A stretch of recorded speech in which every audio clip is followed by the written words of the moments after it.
Rinkitink in Oz. Chapter 7. The Twin Islands.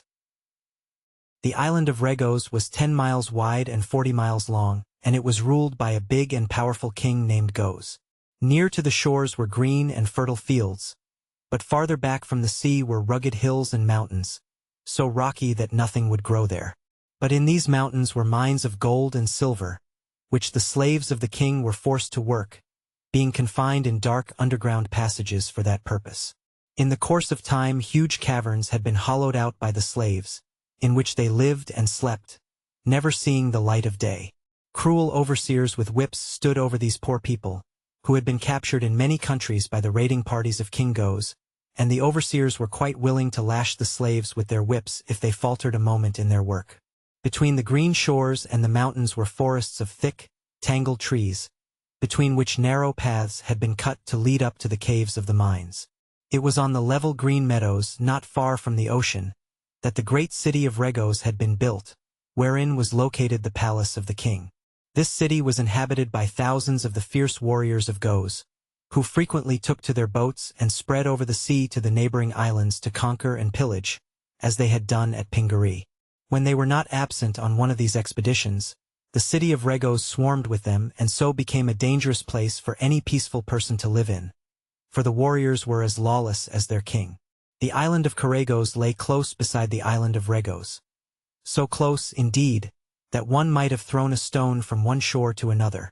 But Karagos was only half the size of Regos, and instead of being mountainous it was a rich and pleasant country, covered with fields of grain. The fields of Karagos furnished food for the warriors and citizens of both countries, while the mines of Regos made them all rich. Karagos was ruled by Queen Siwar, who was wedded to King Goz. But so stern and cruel was the nature of this queen that the people could not decide which of their sovereigns they dreaded most. Queen Siwar lived in her own city of Karagos, which lay on that side of her island facing Regos, and her slaves, who were mostly women, were made to plow the land and to plant and harvest the grain. From Regos to Karagos stretched a bridge of boats, set close together, with planks laid across their edges for people to walk upon. In this way it was easy to pass from one island to the other, and in times of danger the bridge could be quickly removed. The native inhabitants of Regos and Karagos consisted of the warriors, who did nothing but fight and ravage, and the trembling servants who waited on them. King Goz and Queen Siwar were at war with all the rest of the world. Other islanders hated and feared them, for their slaves were badly treated and absolutely no mercy was shown to the weak or ill. When the boats that had gone to Pingaree returned loaded with rich plunder and a host of captives, there was much rejoicing in Regos and Karagos, and the king and queen gave a fine feast to the warriors who had accomplished so great a conquest. This feast was set for the warriors in the grounds of King Goz's palace, while with them in the great throne room all the captains and leaders of the fighting men were assembled with King Goz and Queen Siwar, who had come from her island to attend the ceremony. Then all the goods that had been stolen from the king of Pingaree were divided according to rank, the king and queen taking half, the captains a quarter, and the rest being divided amongst the warriors. The day following the feast King Goz sent King Kitticut and all the men of Pingaree to work in his mines under the mountains, having first chained them together so they could not escape. The gentle queen of Pingaree and all her women, together with the captured children, were given to Queen Siwar, who set them to work in her grain fields. Then the rulers and warriors of these dreadful islands thought they had done forever with Pingaree. Despoiled of all its wealth, its houses torn down, its boats captured and all its people enslaved, what likelihood was there that they might ever again hear of the desolated island? So the people of Regos and Karagos were surprised and puzzled when one morning they observed approaching their shores from the direction of the south a black boat containing a boy, a fat man and a goat. The warriors asked one another who these could be, and where they had come from. No one ever came to those islands of their own accord, that was certain. Prince Inga guided his boat to the south end of the island of Regos, which was the landing place nearest to the city, and when the warriors saw this action they went down to the shore to meet him, being led by a big captain named Buzzub. "Those people surely mean us no good," said Rinkitink uneasily to the boy. "Without doubt they intend to capture us and make us their slaves." "Do not fear, sir," answered Inga in a calm voice. "Stay quietly in the boat with Bilbil until I have spoken with these men." He stopped the boat a dozen feet from the shore, and standing up in his place made a grave bow to the multitude confronting him. Said the big Captain Buzzub in a gruff voice, "Well, little one, who may you be? And how dare you come, uninvited and all alone, to the island of Regos?" "I am Inga, Prince of Pingaree," returned the boy, "and I have come here to free my parents and my people, whom you have wrongfully enslaved." When they heard this bold speech, a mighty laugh arose from the band of warriors, and when it had subsided the captain said, "You love to jest, my baby prince, and the joke is fairly good. But why did you willingly thrust your head into the lion's mouth? When you were free, why did you not stay free? We did not know we had left a single person in Pingaree. But since you managed to escape us then, it is really kind of you to come here of your own free will to be our slave. Who is the funny fat person with you?" "It is His Majesty King Rinkitink of the great city of Gilgad. He has accompanied me to see that you render full restitution for all you have stolen from Pingaree." "Better yet," laughed Buzzub. "He will make a fine slave for Queen Soar, who loves to tickle fat men, and see them jump." King Rinkitink was filled with horror when he heard this, but the prince answered as boldly as before, saying, "We are not to be frightened by bluster, believe me, nor are we so weak as you imagine. We have magic powers so great and terrible that no host of warriors can possibly withstand us, and therefore I call upon you to surrender your city and your island to us, before we crush you with our mighty powers." The boy spoke very gravely and earnestly, but his words only aroused another shout of laughter. So while the men of Regos were laughing, Inga drove the boat well up onto the sandy beach and leaped out. He also helped Rinkitink out, and when the goat had unaided sprung to the sands, the king got upon Bilbil's back, trembling a little internally, but striving to look as brave as possible. There was a bunch of coarse hair between the goat's ears, and this Inga clutched firmly in his left hand. The boy knew the pink pearl would protect not only himself, but all whom he touched, from any harm, and as Rinkitink was astride the goat and Inga had his hand upon the animal, the three could not be injured by anything the warriors could do. But Captain Buzzub did not know this, and the little group of three seemed so weak and ridiculous that he believed their capture would be easy. So he turned to his men and with a wave of his hand said, "Seize the intruders." Instantly 2 or 3 of the warriors stepped forward to obey, but to their amazement they could not reach any of the 3. Their hands were arrested as if by an invisible wall of iron. Without paying any attention to these attempts at capture, Inga advanced slowly and the goat kept pace with him. And when Rinkitink saw that he was safe from harm, he gave one of his big, merry laughs, and it startled the warriors and made them nervous.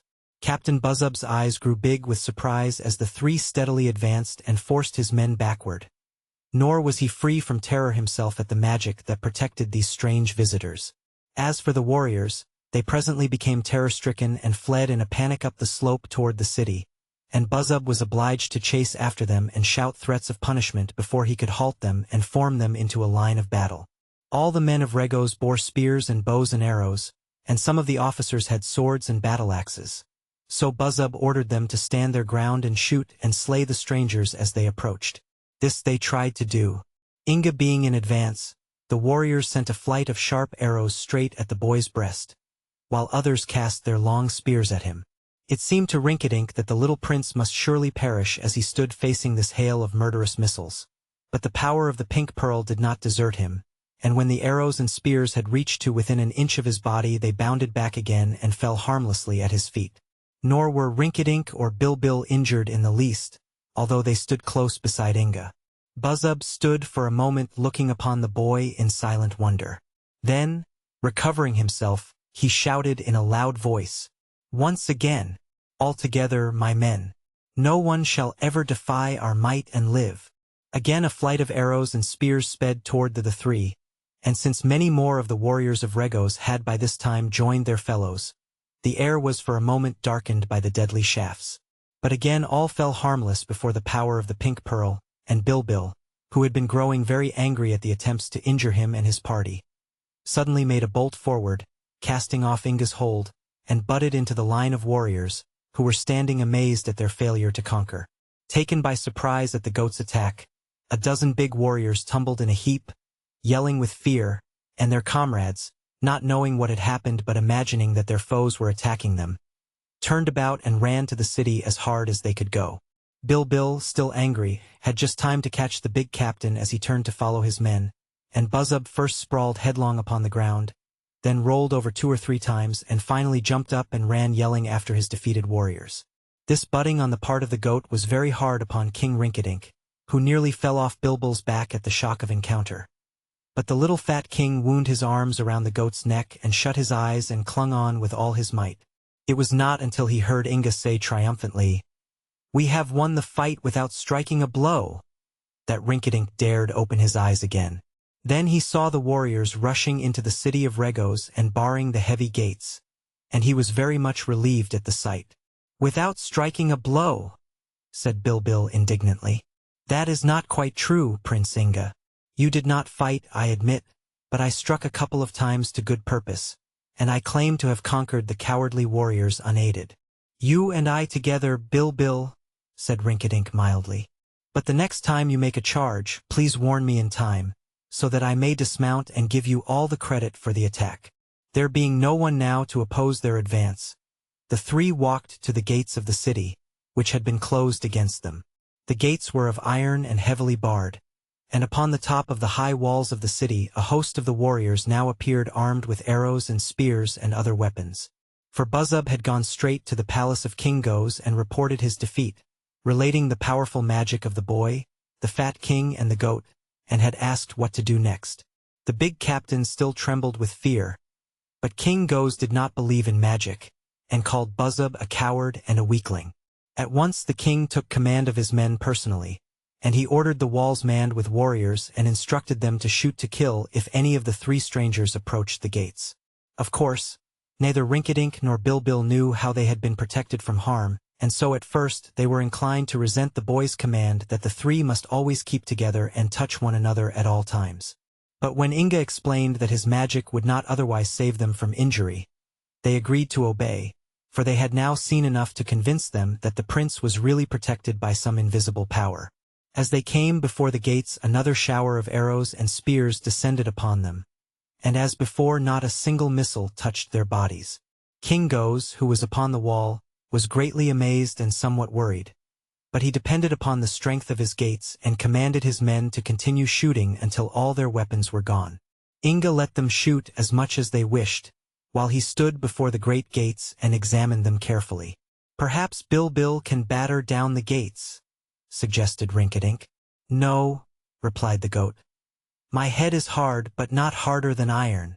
"Then," returned the king, "let us stay outside, especially as we can't get in." But Inga was not at all sure they could not get in.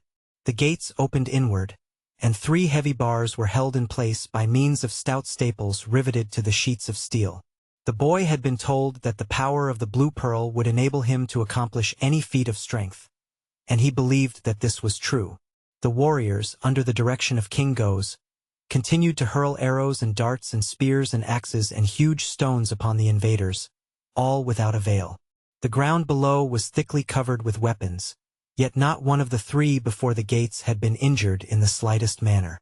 When everything had been cast that was available and not a single weapon of any sort remained at hand, the amazed warriors saw the boy put his shoulder against the gates and burst asunder the huge staples that held the bars in place. 1,000 of their men could not have accomplished this feat, yet the small, slight boy did it with seeming ease. The gates burst open, and Inga advanced into the city street and called upon King Goes to surrender. But Goes was now as badly frightened as were his warriors. He and his men were accustomed to war and pillage, and they had carried terror into many countries. But here was a small boy, a fat man and a goat who could not be injured by all his skill in warfare, his numerous army and thousands of death-dealing weapons. Moreover, they not only defied King Goes's entire army, but they had broken in the huge gates of the city as easily as if they had been made of paper, and such an exhibition of enormous strength made the wicked king fear for his life. Like all bullies and marauders, Goes was a coward at heart, and now a panic seized him and he turned and fled before the calm advance of Prince Inga of Pingaree. The warriors were like their master, and having thrown all their weapons over the wall and being helpless to oppose the strangers, they all swarmed after Goes, who abandoned his city and crossed the bridge of boats to the island of Karagos. There was a desperate struggle among these cowardly warriors to get over the bridge, and many were pushed into the water and obliged to swim. But finally every fighting man of Regos had gained the shore of Karagos, and then they tore away the bridge of boats and drew them up on their own side, hoping the stretch of open water would prevent the magic invaders from following them. The humble citizens and serving people of Regos, who had been terrified and abused by the rough warriors all their lives, were not only greatly astonished by this sudden conquest of their masters but greatly delighted. As the king and his army fled to Karagos, the people embraced one another and danced for very joy, and then they turned to see what the conquerors of Regos were like.